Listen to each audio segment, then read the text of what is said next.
Today, we'll be looking at 1/35th scale models of military vehicles used by Germany's allies in World War II. While we'll primarily focus on tanks, we'll also cover some wheeled vehicles available in this scale. This video won't cover Japanese or Italian vehicles, as they each have their own dedicated episodes. Links to those videos can be found in the description. Now, let's get started. The first tank I want to mention is the Hungarian 38 M toldi 1 and 2. This was a light tank based on the Swedish Landsverk L60. At the start of the war, it wasn't bad, fast, decently armed with a 37mm gun. But its armor was pretty weak, especially on the first version. Later, Hungary realized it needed improvements and developed toldi 2, which had slightly better armor but kept the same gun. By the end of the war, they even made toldi 3 with a 40mm gun, but very few were built. Now, about the Hobby Boss model. In 1/35th scale, this is a rare tank, and it's great that we even have it in plastic. The assembly isn't too difficult, parts fit well, but the suspension might require patience. The tracks are link and length. However, the detailing is solid, making this a great choice for a Hungarian Eastern Front diorama. A great pick if you want to build something unique. Next up is the Hungarian 40M Nimrod. It was originally designed as a self-propelled anti-aircraft gun, but like many similar vehicles, it ended up being used against tanks as well. It was built on the toldi chassis, but with an open-topped fighting compartment and a powerful 40mm gun. At the beginning of the war, Nimrod could deal with Soviet light tanks, but as armor got thicker, its firepower became insufficient. By 1943, the Hungarians reverted it to its original role, AA defense and infantry support. Now, about the Hobby Boss model. In 1/35th scale, this is a well-detailed kit, but there are some challenges. The assembly isn't too difficult, but the open compartment requires extra care.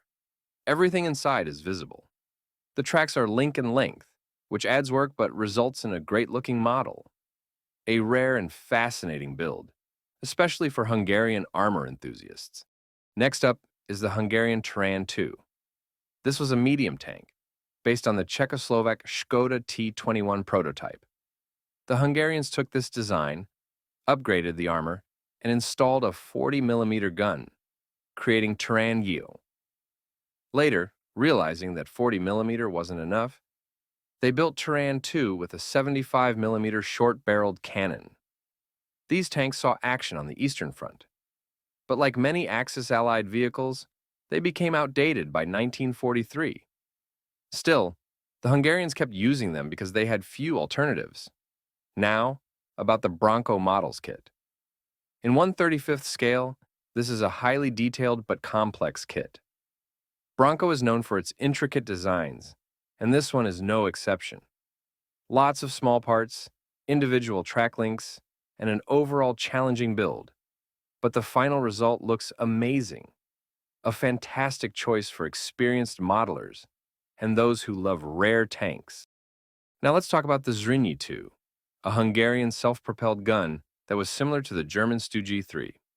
It was built on the Turan chassis, but instead of a turret, it had a fixed casemate with a 105mm howitzer.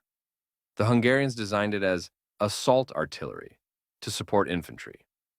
The armor was quite decent, especially compared to other Hungarian tanks. Zrinyi 2 performed fairly well on the Eastern Front, but like all Hungarian vehicles, it suffered from the overall lack of effective tanks. Now about the Bronco Models kit. In 1/35th scale, it's a highly detailed but challenging build. As with most Bronco kits, it requires patience and precision, especially when assembling the running gear and small details inside the casemate. A fantastic choice for collectors of rare Axis-allied vehicles. Next up is the LTWZA 38, later known as the pz.kpfw.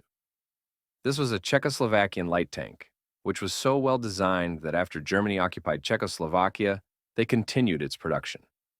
It was widely used in the early stages of the war, and later, many units were handed over to Germany's allies, including Slovakia. Slovak forces used the pz.38Ti on the Eastern Front, fighting against Soviet armor. By 1942, it was becoming outdated but thanks to its reliability and ease of use, it remained in service until the end of the war. Now, about the Tamiya model. In 1/35th scale, this is a great kit for both beginners and experienced modelers. Easy assembly, excellent fit, and good detailing. The tracks are rubber band style, making the build fast and enjoyable. A fantastic choice if you want to build a tried and true classic. Next up is the Romanian tacam-R2. This was Romania's desperate attempt to counter Soviet T-34s, as their main tanks, the R2 Czech L TVZ-35, were outdated.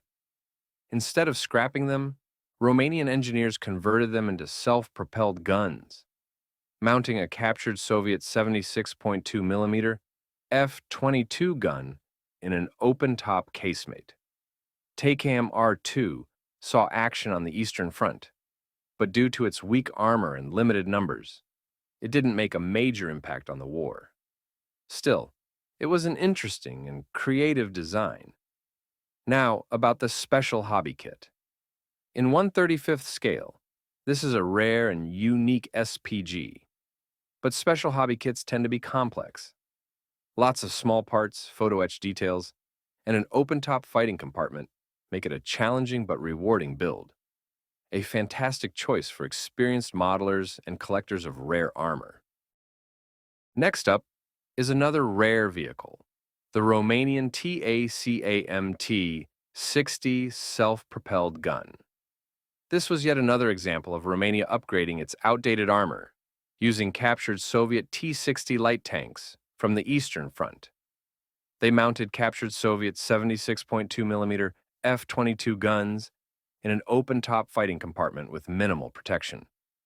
These vehicles were used in 1943 to 44, but even by that time, their armor was too thin to survive against newer Soviet tanks. Now, about the mini art kit. In 1/35th scale, this is a highly detailed but complex model.